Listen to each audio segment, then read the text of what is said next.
한 목자님이 제 소원이 결혼해서 어머니, 아버지, 아이들과 패밀리 레스토랑에서 식사하는 게 꿈이었는데 이 쉬운 소원을 들어주지 않으시고 결혼하고 6개월 뒤에 아버지가 사고로 돌아가셨다고 해요.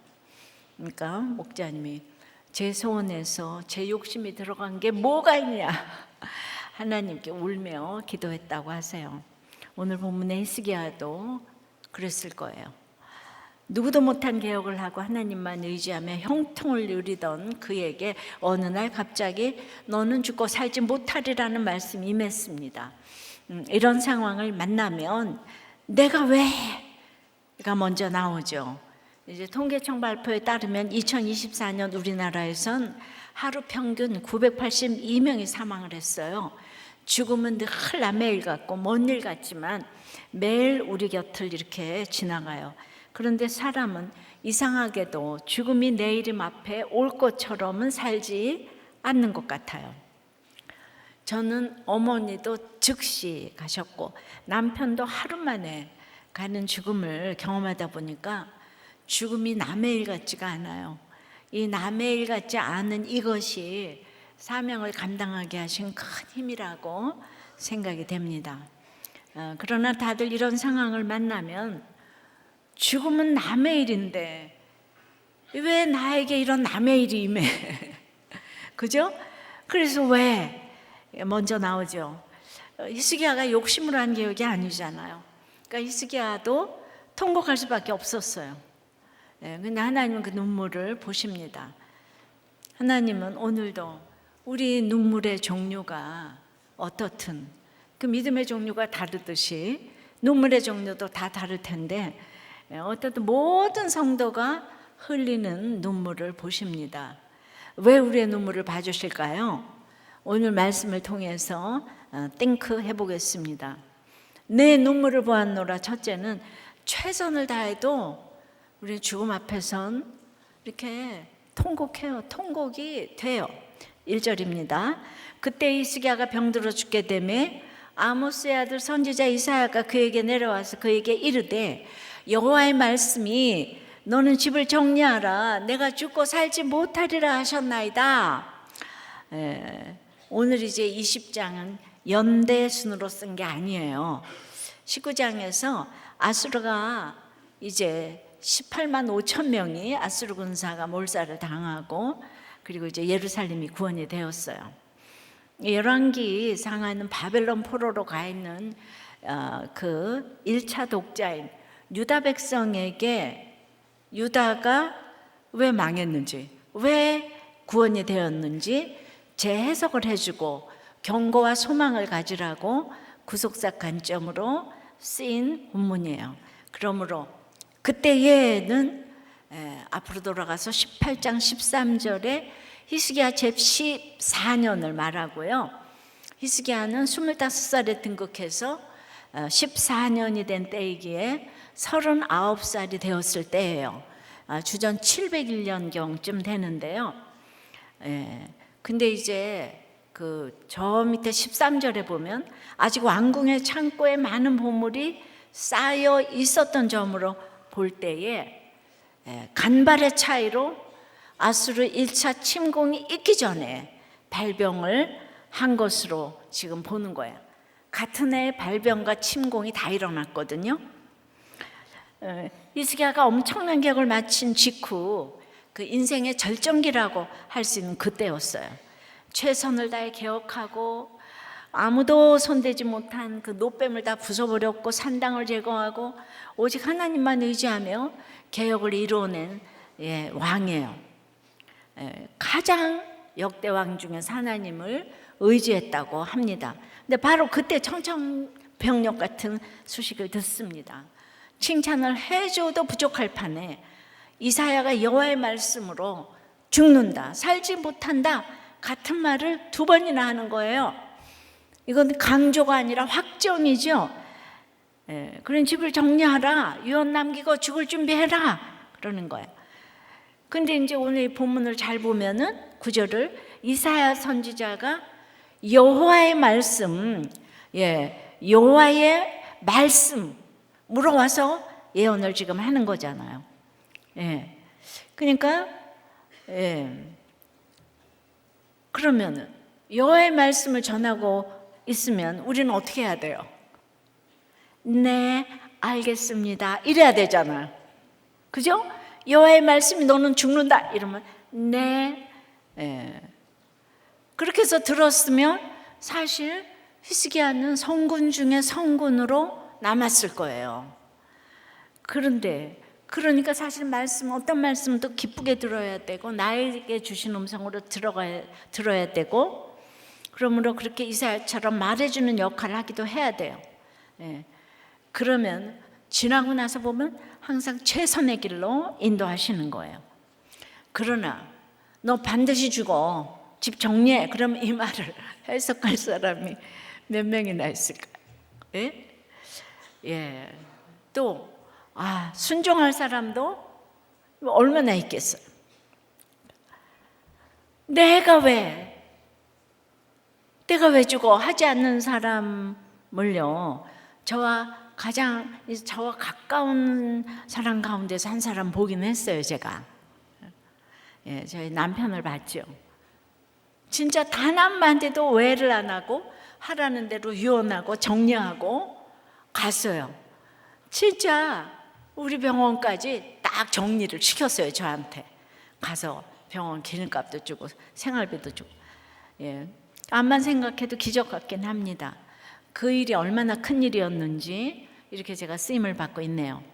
그러나 죽음이 가장 무서운 원수인데, 여러분이 이렇게 이유도 알 수 없는 사망 선고를 받는다면 얼마나 괴롭고 억울하겠습니까? 그런데 죽음은 이렇게 부지불식간에 찾아올 수 있어요. 근데 아무리 최선을 다한 이런 이력서도 죽음 같은 사건 앞에서는 한 줄도 힘을 쓰지 못합니다. 히스기야도 하나님만 의지하며 형통을 누리던 바로 그 시기에 들은 사망 선고라 순종이 힘들었을 거예요. 이유를 모르니까. 차라리 네가 범죄했기 때문이야, 이런 설명이라도 들으면 좀 나았을 텐데요. 인생에는 이유와 설명이 다 붙지 않아요. 갑자기 이렇게 이별 통보, 해임 통보, 진단 선고를 듣는 것도 괴로운데 더 괴로운 건 이유를 알지 못하는 거예요. 우리는 주제가가 이거잖아요. 이유라도 알자. 응? 이유라도 알자. 이게 다 우리의 주제가예요. 해석이 안 되니까 해결이 안 되는 거죠.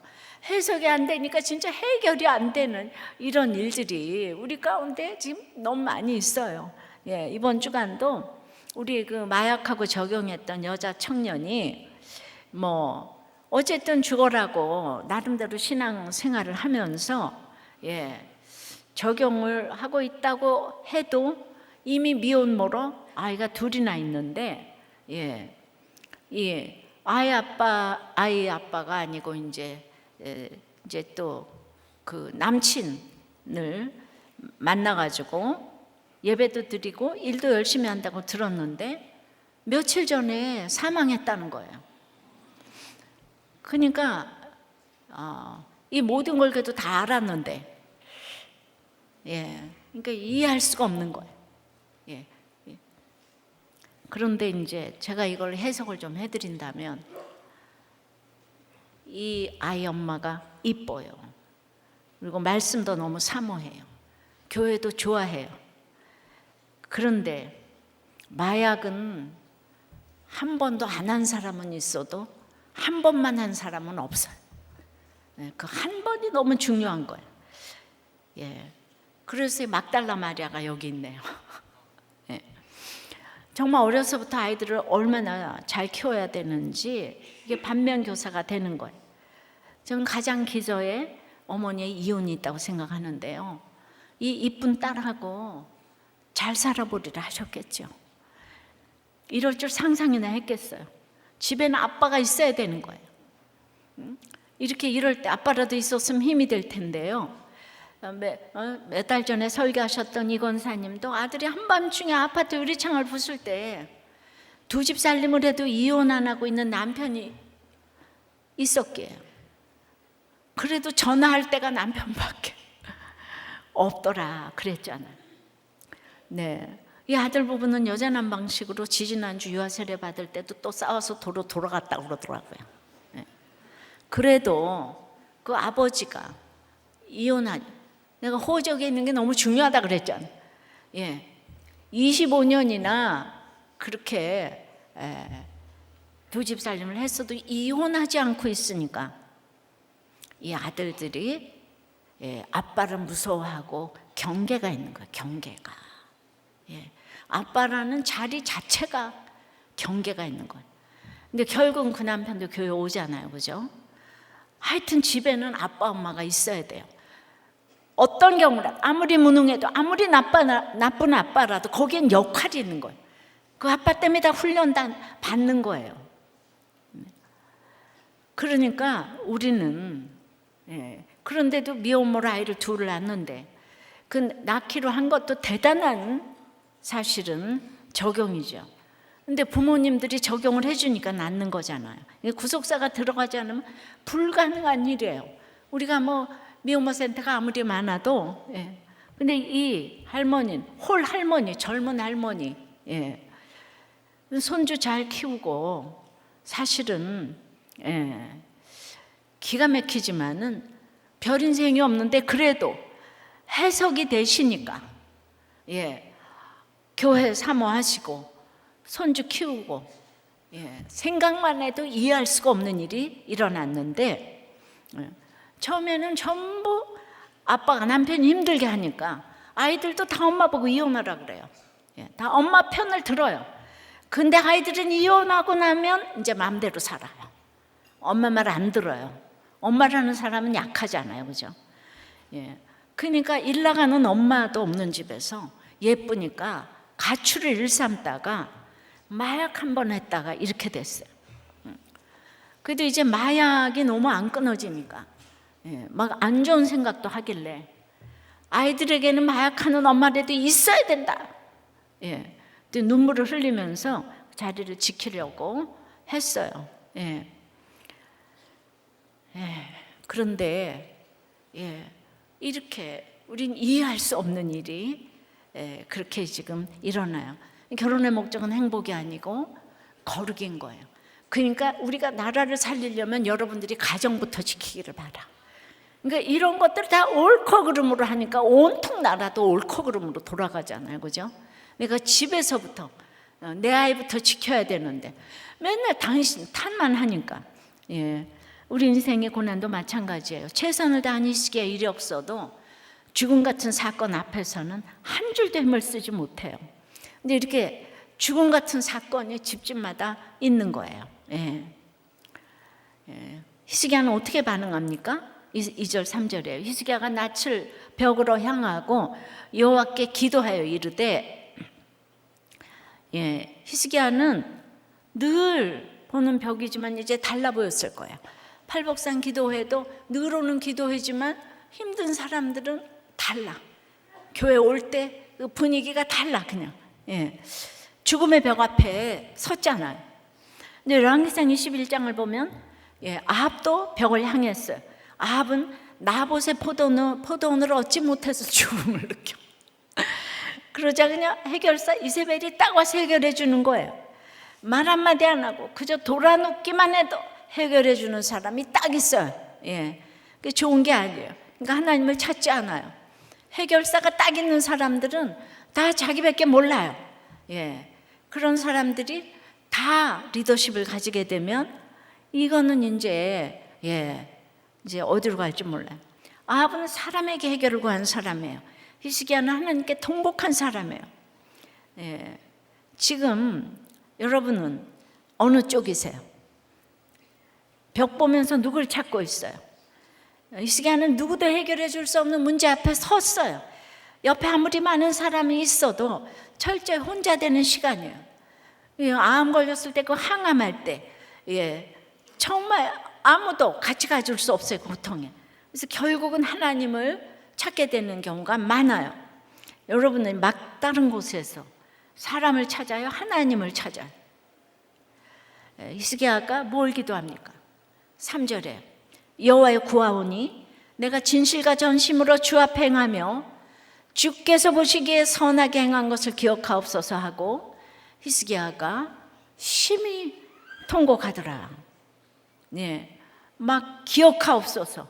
원문 속에는 아나라는 제발 이 등장해서 내 진실과 전심으로 한 행실을 제발 기억해 주십시오 하고 눈물로 호소하면서 기도하고 있어요.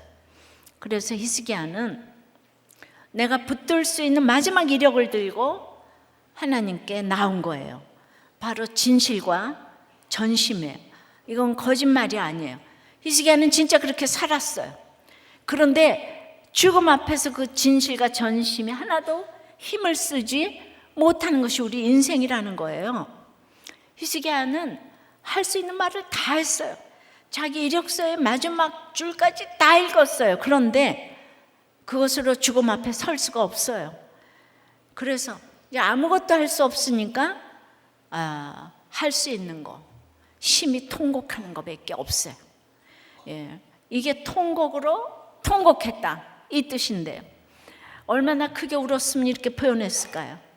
그 이유를 성경은 자세히 밝히지 않아요. 죽음이 두려웠겠죠. 나라가 또 걱정되었겠죠.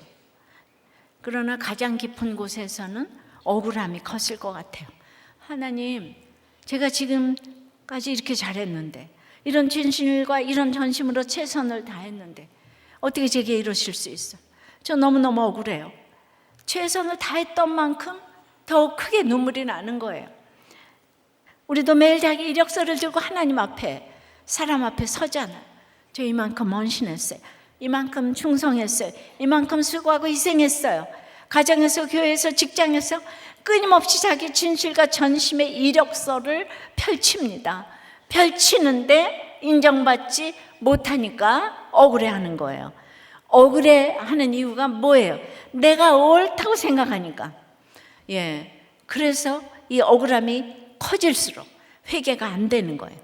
히스기야의 통곡 안에 이 억울함이 있고 오늘 우리의 통곡 안에도 이 억울함이 있어요. 이렇게 유다 역대왕 중에 하나님을 가장 의지한 사람도 자기 이력으로는 죽음 앞에 설 수가 없는 거예요. 하물며 우리는 어떻겠어요? 어떤 진실로도, 어떤 진심으로도, 어떤 선행으로도 인생의 근본 문제인 죽음을 뛰어넘진 못합니다. 우리 행위는 우리 존재를 구할 수가 없어요. 아무리 좋은 열매도 밑동 잘린 나무를 살릴 수는 없는 거예요. 우리 행위가 어떠하든 사람을 살릴 수가 없어요.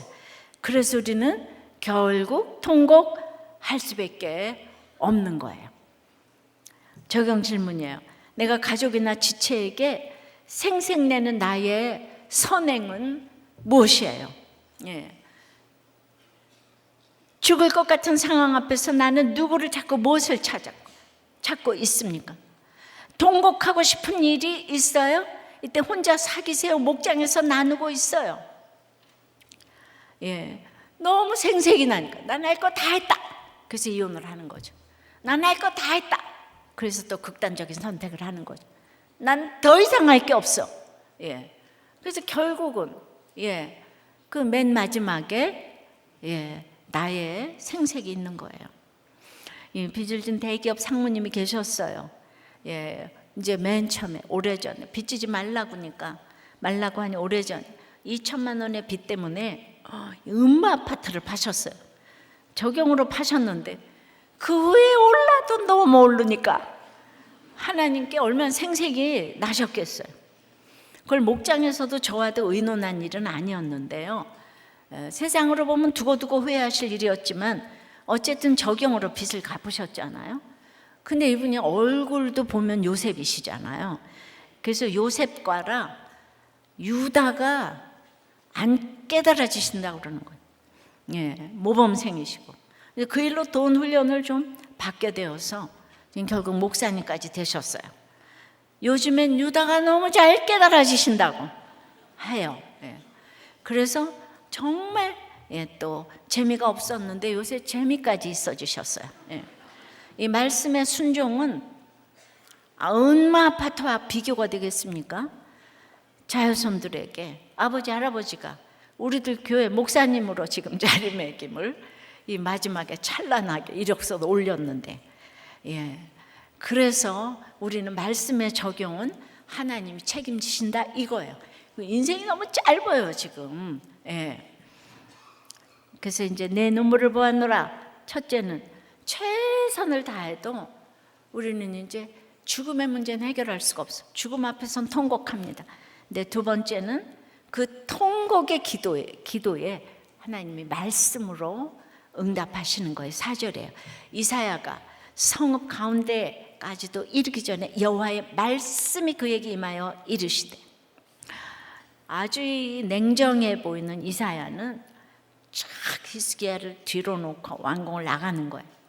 근데 아직 궁정구역을 벗어나기도 전에 여호와의 말씀이 그에게 임합니다.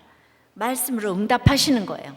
이사야 65장 24절에 그들이 부르기 전에 내가 응답하겠고 그들이 말을 마치기 전에 내가 들을 것이며. 여러분, 우리가 기도를 시작만 해도 기도보다 먼저 출발해 계시는 하나님을 만나게 될 줄 믿습니다. 근데 여기서 주목해야 될 것이 있어요. 응답이 어떻게 왔어요? 환경이 바뀐 게 아니에요. 병이 갑자기 나은 게 아니에요. 여호와의 말씀이 임하여. 응답은 곧 말씀으로 오는 거예요.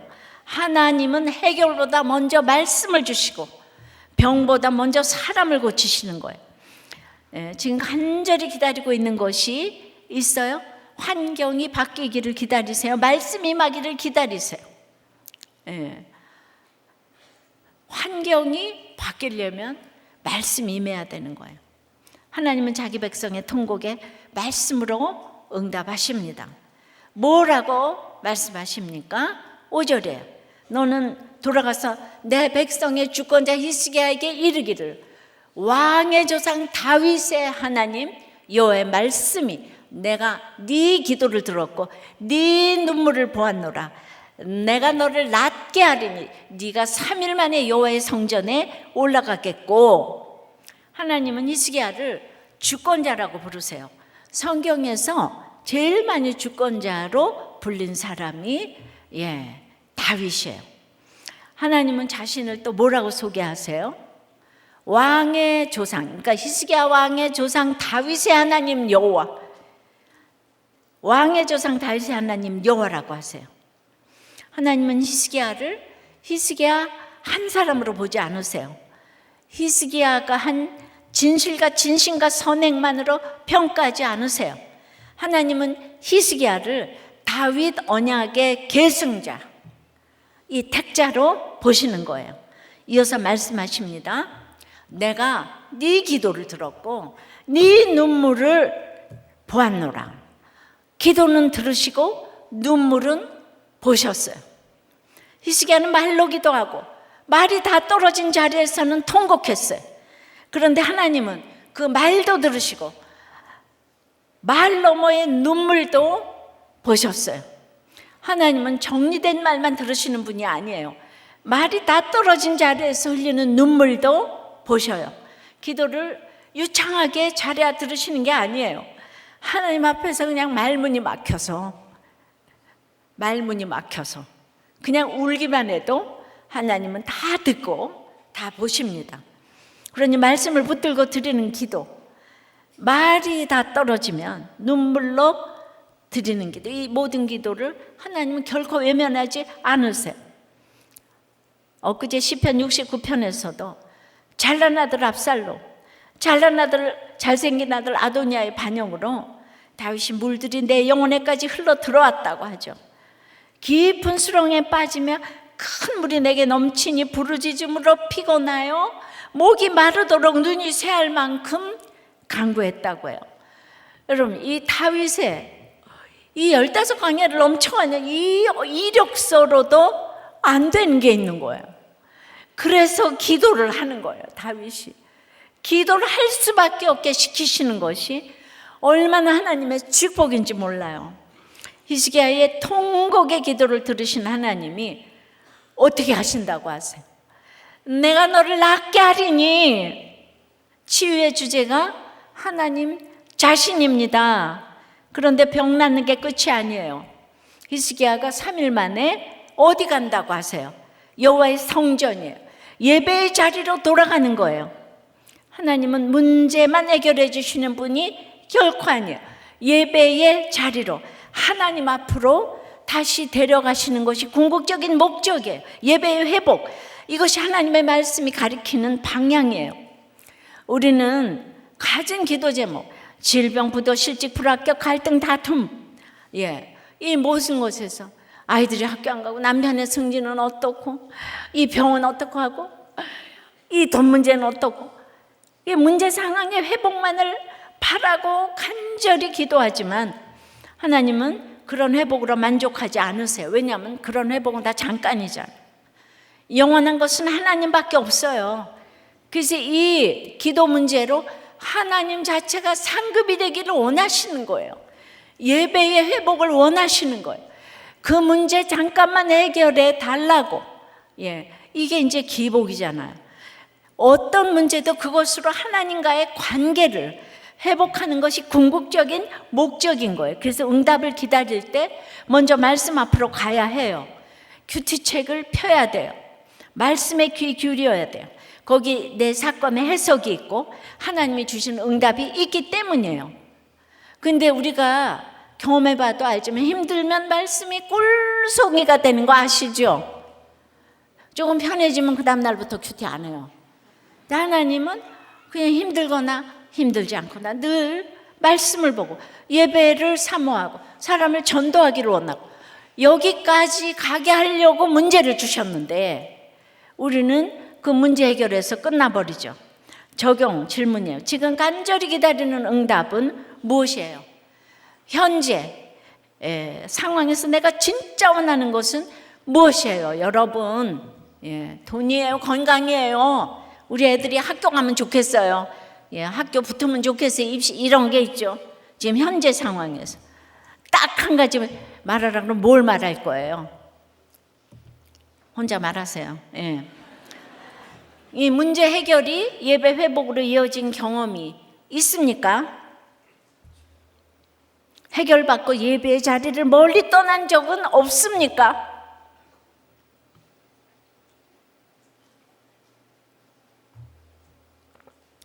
그래서 이런 나눔이 있더라고요.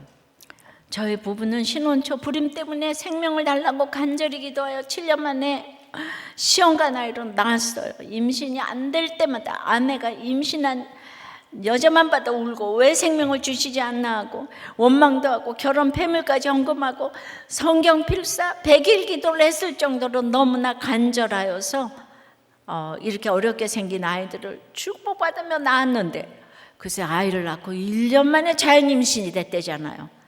그런데 그 아이 키우기가 힘들어서 하나님 몰래 바로 낙태를 했다는 거예요. 그러니까 울고 달라고 그럴 때는 아이 자체가 목적이 되니까 그래서 이제 여기서 참 귀여운 단어가 있는데 하나님 몰래 했다고 이렇게 하나님 모르시는 게 어디 있어요. 그런데 그래서 너무 회개하신다고.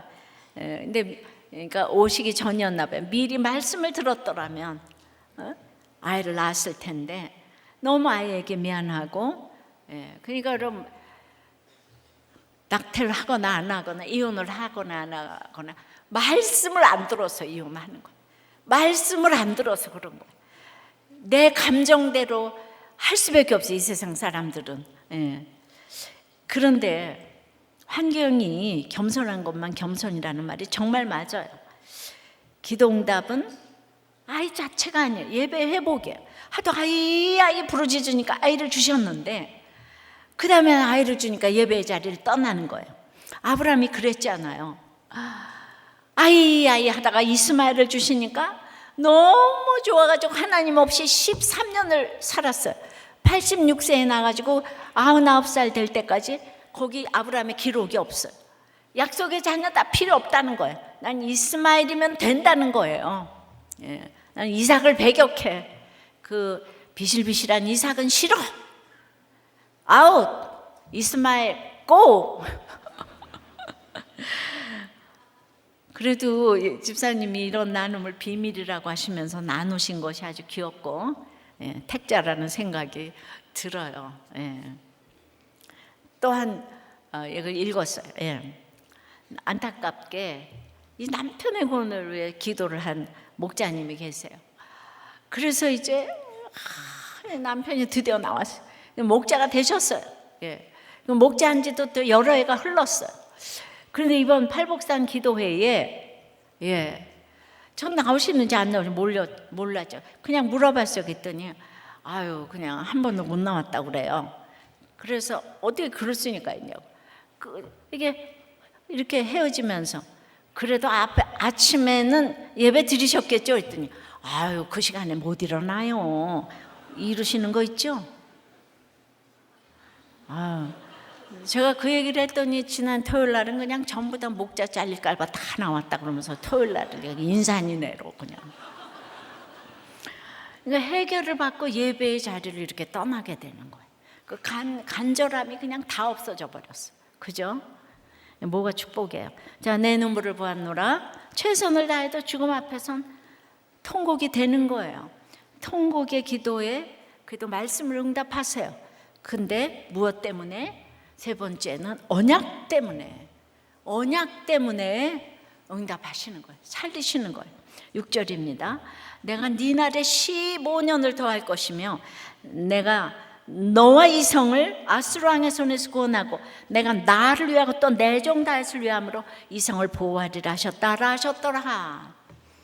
하나님의 응답은 점점 커져서 그 5절에서는 히스기야의 병을 낫게 하시겠다고 했는데 6절에 오니까 범위가 확 넓어져 가지고 15년의 수명 연장을 해주시겠다고 해요.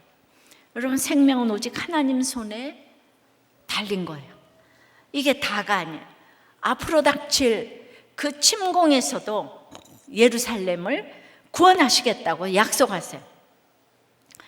히스기야가 뭘 개혁했어요? 아수르로부터 독립선언을 했잖아요. 그 강대국 아수르가 언제 쳐들어와도 이상할 게 하나도 없어요.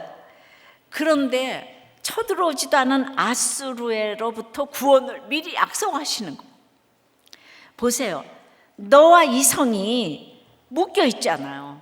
너와 이 성. 히스기야의 질병도 앞으로 닥칠 아수르의 침공도 하나님은 미리 다 아시고 보시고 다 하시는 거예요. 한 사람의 회복이 공동체의 회복과 분리되지 않아요. 하나님은 한 사람의 회복을 위해 공동체가 살 길도 열어주시는 거예요. 교회는 늘 공동체를 말해요. 나 혼자 잘 살라고 기도 응답해 주시는 게 아니에요. 근데 응답이 되면 교회를 떠난다든가 목장을 떠난다든가 이러시면 안 되는 거예요. 너와 그 성, 이 성 때문에 너와 이 성 때문에 구원시켜 주시는 거예요. 너와 이 가정 때문에, 너와 이 교회 때문에, 너와 이 나라 때문에 구원을 해주시는 거예요. 그런데 전부 인간은 이기적이라 나밖에 몰라. 우리 가정밖에 몰라. 그래서 지금 이걸 잘 들으셔야 되는 거예요. 여기까지만 해도 너무 놀라워요. 그런데 이 본문의 진짜 핵심은 아직 안 나왔어요. 하나님이 왜 히스기야를 살리시고 왜 예루살렘을 구원하십니까? 무엇을 위해서 이 성을 보호하신다고 하시죠? 나를 위하고 또 내 종 다윗을 위함으로 이 구절을 놓치시면 안 되는 거예요. 뭐라고요? 나를 위하고 또 내 종 다윗을 위함으로. 이거 다시 한번 읽어봐요. 시작. 나를 위하고 또 내 종 다윗을 위함으로. 그런데 3절에서 히스기야는 뭐라고 했죠? 내가 진실과 전심으로 주 앞에 행하여 내가 선하게 행한 것을 기억하옵소서. 주어가 나였어요. 히스기야 자신이에요. 내가 했어요. 내가 잘했어요. 그러니까 기억 좀 해주세요. 이게 히스기야의 마음이에요. 내가. 근데 6절에서 하나님은 네가 아니고 하나님이 하나님을 위하고 또 내 종 다윗을 위함으로. 하나님이 하나님을 위하고 내 종 다윗을 위함으로. 여러분 이거 들리십니까? 구원의 주어가 바뀌었어요. 구원의 이유가 완전히 다른 곳에 있는 거예요. 하나님이 히스기야를 왜 살려주신 줄 알아요? 그렇게 살려주신 것은 단순히 그가 간절히 기도했기 때문이 아니에요. 아수르로부터 유다를 지켜야 한다는 분명한 목적이 있었기 때문에 하나님은 히스기야가 바로 그것을 위해 눈물로 기도했고 그래서 응답을 받았어요. 그 나라, 자기 왕인데 나라가 지금 어떻게 될지 모르고, 근데 내가 죽으면 안 되는데 여러 가지. 그래서 우리는 하나님 나라 때문에 기도해야 되는 거예요. 우리 집에 이 기가 막힌 기도 제목, 그래서 고난을 약재료로 쓰셔야 되는 거예요. 그게 하나님 나라 운동인 거예요. 그래서 우리가 다 달라져야지. 한 사람의 의인이 없어서 소돔 고모라를 멸망시키신다고 그러잖아. 그러니까 이게 왜 이 문제 때문에 뭘 왜 기도해야 되나? 기도의 목적이 정해지는 거죠. 하나님이 히스기야의 고통을 무시하신 게 아니에요. 그 기도를 들으시고 그 눈물도 보셨어요. 그래서 우리가 기도에서 응답되는 게 눈물을 흘려서 응답되는 게 아니에요. 그러나 구원의 최종 근거가 눈물에 응답하시되 오직 하나님이 하나님 자신을 위해서 우리와 맺으신 언약을 지키시기 위해서 살리신 거예요. 여러분, 히스기야가 거짓말한 거 아니잖아요. 진짜 그렇게 살았어요. 유다 왕 중에 그렇게 산 사람이 없어요. 그러니까 이만한 이력도 없어요. 그러나 히스기야의 이력서로는 구원받지 못하는 거예요. 이만한 사람도 결국은 하나님의 언약 때문에 사는 거예요. 히스기야 아버지 아스는 그렇게 악했는데도 큰 고난 없이 지나갔어요. 그 악한 왕이. 근데 히스기야는 이렇게 선한데도 질병이 오고 이후에도 침공이 오고 책망이 이어지는 거예요. 하나님이 택자를 그냥 두지 않으시기 때문이에요. 끝까지 구원하시려고 계속 다루시는 거예요. 고난을 통해서라도 하나님께 붙들려 구원받는 것이 택자의 특권이고 이것이 은혜예요. 자격 없는 자에게 자기 이름을 걸고 주시는 것이 은혜예요. 우리는 100% 죄인이고 하나님은 100% 오르시기 때문에 그 오르신 하나님께서 자기 이름과 자기 언약을 걸고 우리를 구원하시는 거예요. 앞으로 보게 되겠지만 나중에 아수르가 실제로 쳐들어왔을 때도 하나님은 똑같은 말씀하셨어요. 작년 6월에 마지막 그 보호하여 구원하리라.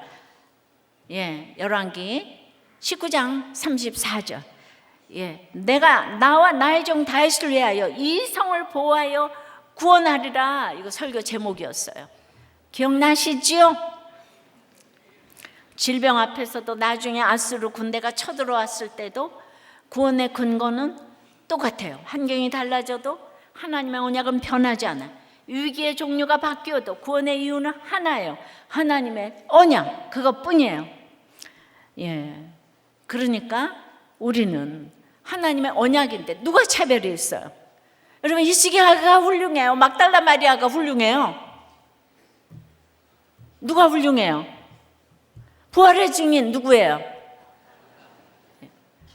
히스기야는 이렇게 자꾸 보지만 별 볼 일이 없어요. 그러니까 언약에는 차별이 없기 때문이에요. 그러니까 여러분들이 사람을 차별하면 안 돼요. 언약의 주인공은 누가 될지 모르는 거예요. 히스기야가 다윗 때문에 살았다면 우리는 다윗의 자손 예수 그리스도 때문에 사는 거예요. 우리 구원은 내 눈물의 크기에도 내 진실과 전심에도 달려있지 않아요. 십자가에서 언약을 완성하신 예수님 때문에 사는 것입니다. 그렇기 때문에 구원의 소망이야말로 우리 영혼을 요동치 않도록 지켜주는 영혼의 닫힌 거예요. 이처럼 튼튼하고 견고한 것이 없어요. 우리는 늘 흔들리고 우리 몸도 마음도 의지도 지식도 감정도 다 쇠해지지만 하나님이 주신 구원만큼은 흔들림이 없어요. 왜냐하면 하나님이 하나님 때문에 지켜가시기 때문이에요. 우리의 진정한 의뢰는 그러니까 내 이력서가 아닌 거예요. 내 진실과 전심이 아닌 거예요. 하나님의 신실하심이 나를 살리는 유일한 근거예요. 하나님은 구원하기로 작정하신 자를 끝까지 붙드십니다. 누구도 건드리지 못해요. 근데 여러분, 여기서 끝이 아니에요. 하나님이 오늘 히스기야를 이렇게 살려주셨는데도 히스기야는 18장 19장 가보면 또 흔들리잖아요. 치유의 은혜를 경험하고도 침공 앞에서 두려워하고 바벨론 사신 앞에서 국고를 다 보여주는 거예요. 되었다면 없는 거예요. 저도 여러분도 우리 모두 다 그래, 은혜를 받았지만 되었다면 없어요. 그래서 통곡할 수밖에 없는 인생이에요. 나의 모든 행실을 주여 기억 마시고 바른 길로 인도하소서. 눈물 흘릴 일만 가득한 인생길이에요. 소망이 있어요. 되었다면 없음에도 우리는 하나님이 지키시기 때문에 천국을 향해 담대히 달려갈 수 있는 줄 믿습니다. 신실하신 하나님의 보호는 나 한 사람에게서 끝나지 않아요. 이성을 보호하리라. 하나님이 나를 살리시면 나를 통해 가정도 교회도 나라도 살려주실 줄 믿어요. 내가 사는 이유가 내 의가 아니라 은혜를 아는 사람, 하나님이 들으시고 보시고 보호하시고 구원하시는 삶을 사는 사람이에요.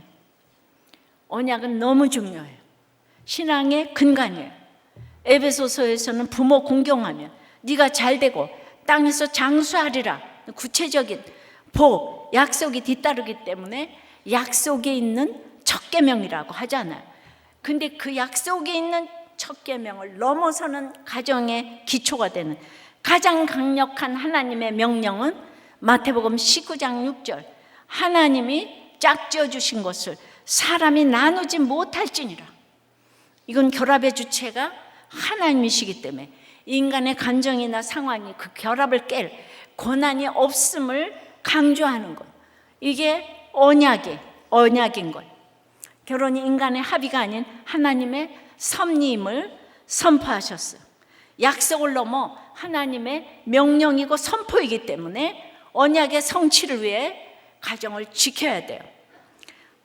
하나님이 하나님을 위하여, 다윗을 위하여 보호하시는 것이 있듯이 우리도 이 언약을 위해서 가정을 지키기로 결단만 해도 똑같이 지켜주시는 줄 믿습니다. 이게 십자가 길이에요. 십자가 길이에요. 그러나 어마어마한 이력서를 가지고 교회도 안 나오고 교회 왔는데 목장도 안 나가는 분에 비하면 이 마약을 해도 이렇게 사모하고 말씀 사모해도 안 되는 거예요. 그래도 교회를 떠나질 않아요. 그게 너무 눈물이 나지 않겠어요? 하나님이 누구를 보호하시겠어요? 그런 마음이 진짜 우리에게 들라고 히스기야가 우리에게 반면교사가 돼주고 있는 거죠. 오늘 간증하신 집사님도 어머니가 이혼하신 후에 연락도 안 하고 만나지도 않는 조건에서 그 비싼 집을 유산으로 주기로 했다는 거 아니겠어요? 근데 여기 와서 말씀을 들으니까 목장의 처방으로 요양원에 아버지에서 복음을 전했던, 이렇게 잘 받아들이셨다는 것.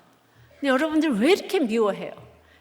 이혼했으면 했지, 왜 만나지도 못하게 하는 거예요? 이러니까 이 나라가 점점 이상하게 돼가는 거잖아요. 오늘 여러 사건 가운데 통곡하시는 여러분, 우리가 택자라면 그 눈물을 주님이 반드시 보실 줄 믿습니다. 주님이 들으십니다. 우리는 연약하고 부족하지만 언약을 반드시 이루신 하나님께서 우리를 끝까지 붙드시고 마침내 구원으로 살리실 줄 믿습니다. 적용 질문이에요. 요즘 나는 무엇을 근거로 버티고 있어요? 그래도 나는 이만큼 했다고 붙드는 영적 이력서는 무엇이에요? 인정받지 못하면 바로 억울해지고 분노하는 부분은 어디예요? 오직 나는 예수 그리스도 때문에 산다고 정말로 고백할 수 있습니까?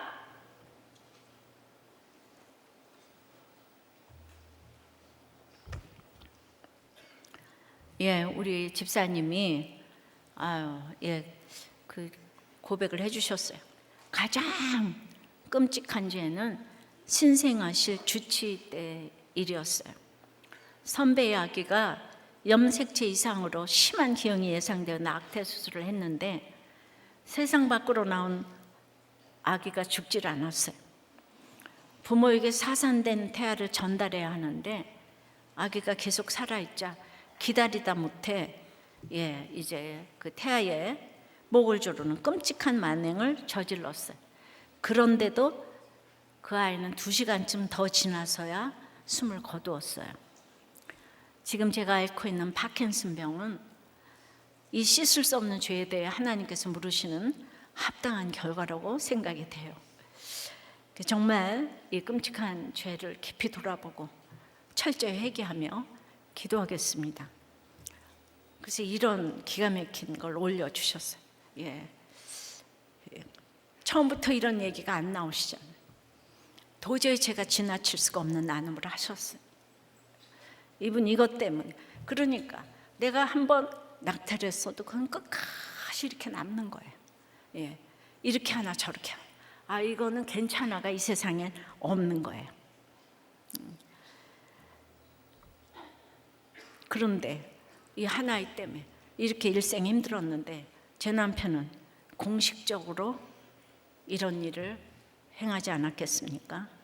한 명도 아니고 말이에요. 그래서 밤마다 끔찍하다고 머리를 흔들었어요.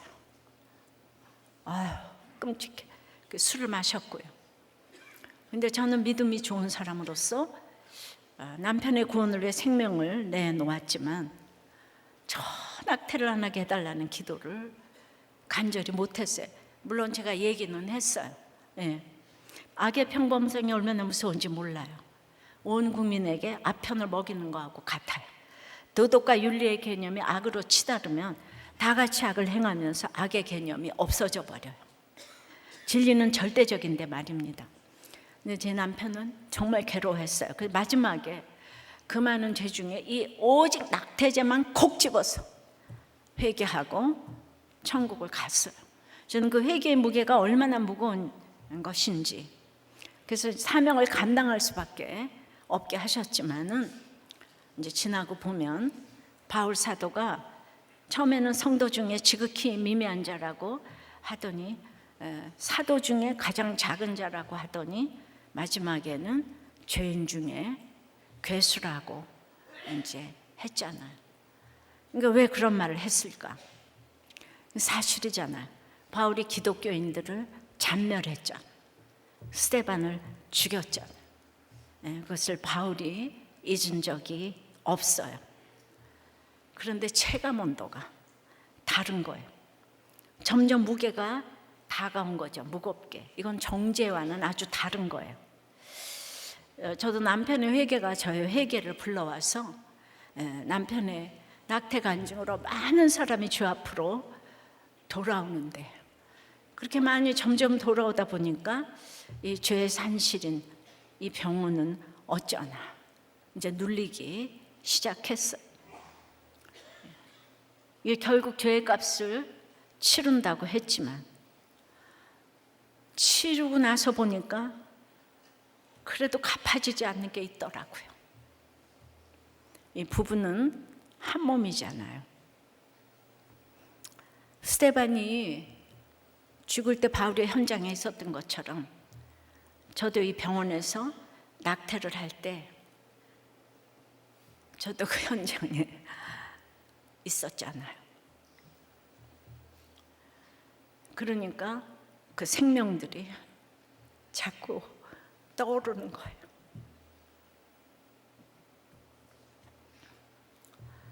이건 어떻게 말할 수 없는 부분. 그리고 입으로 담기도 싫은. 근데 바울의 그 죄인 중에 괴수라는 고백이 그래서 나왔겠구나.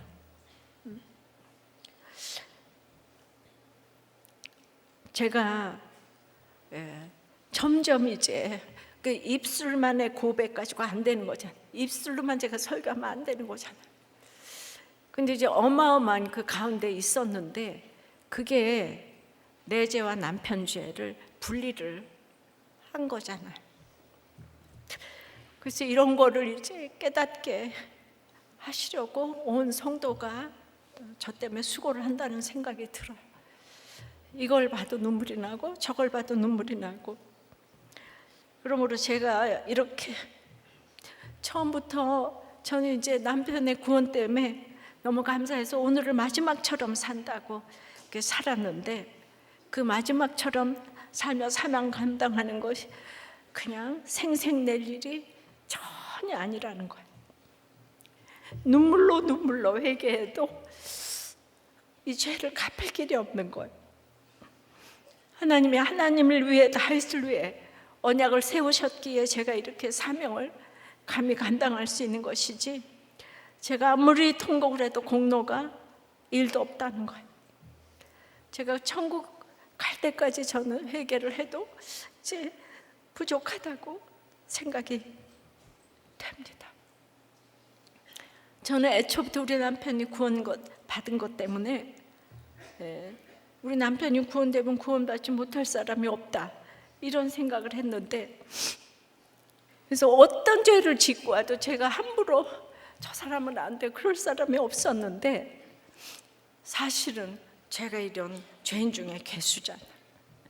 그러니까 누구를 봐도 제가 손가락질을 할 수가 없는 거예요. 어떻게 손가락질을 하겠어요?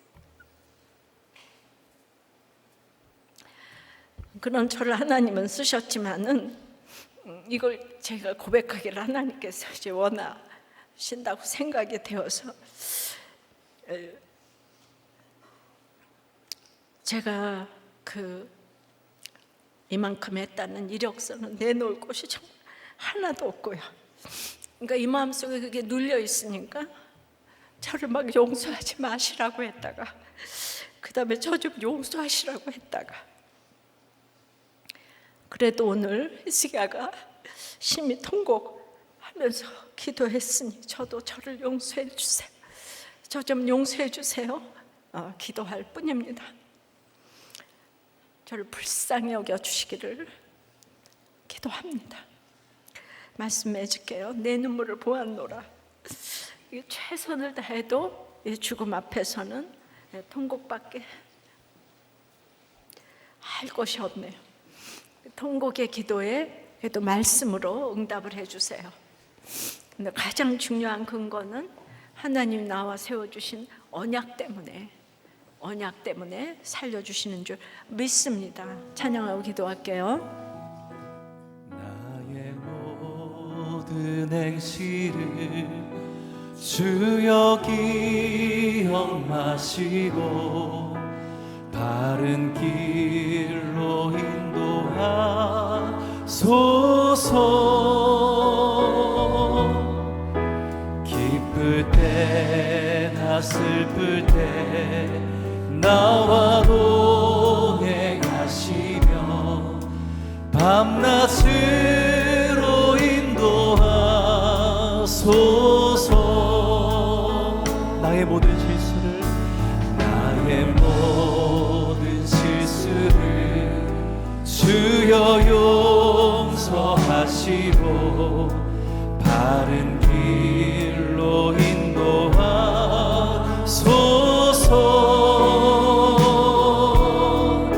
주의 크신 사랑과 하늘나라 영광을 나도 전하게 하소서. 내 모든 형편을 다 기억하시고 늘 나와 동행하옵소서.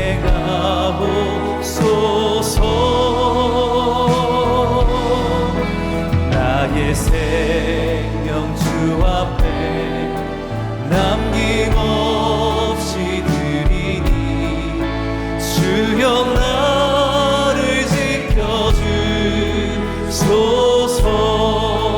이 땅 위에 모든 것, 이 땅 위에 모든 것 남길 때에 주여 나를 받아주소서.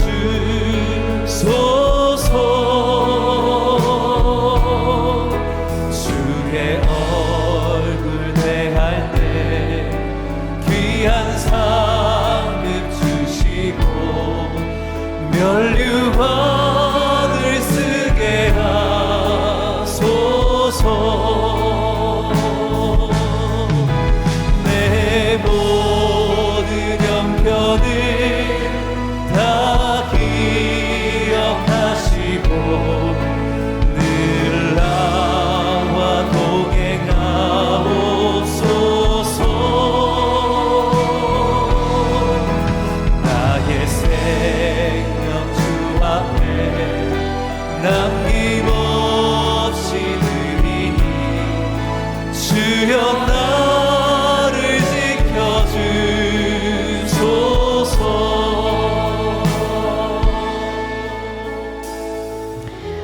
오늘 죽을 것 같은 상황에서 누구에게도 생색내지 않게 해달라고 기도하십시다. 그리고 이 모든 힘든 상황 기도 제목이 예배 회복으로 이어지게 해달라고. 이 모든 상황이 하나님이 하나님을 위해서 나를 보호하신다고 했으니 이 언약의 개념을 알고 특별히 가정을 지키게 해달라고. 이 모든 질병이 하나님을 위해서 우리가 고쳐달라고, 언약을 붙들고 고쳐달라고 다 같이 주님 부르고 기도합니다. 주여, 주님 나를 살려주시고 용서하여 주시옵소서. 하나님의 언약을 붙들고 주님의 말씀을 붙들고 주님의 이름으로 인하여 나를 구원하시는 하나님 앞에 나아가 내 연약함과 죄를 고백하며 나 질병으로 향하여 주님만 구하며 통곡하는 내 삶에 일어나게 하여 주옵소서. 주님, 나로 인하여 가정이 살아나고 나로 인하여 교회가 살아나고 아버지 나로 인하여 공동체가 살아나며 나라와 민족이 살아나고 주님 백성당의 통곡과 기도의 눈물을 보신다고 말씀하셨어. 하나님, 주님의 언약을 붙들고 나아가 간구하였습니다. 오늘 우리를 살리신 하나님 앞에 서게 하여 주옵소서. 하나님이여, 우리를 불쌍히 여겨주시옵소서. 하나님의 생명으로 살려주시옵소서. 주님의 은혜를 구합니다.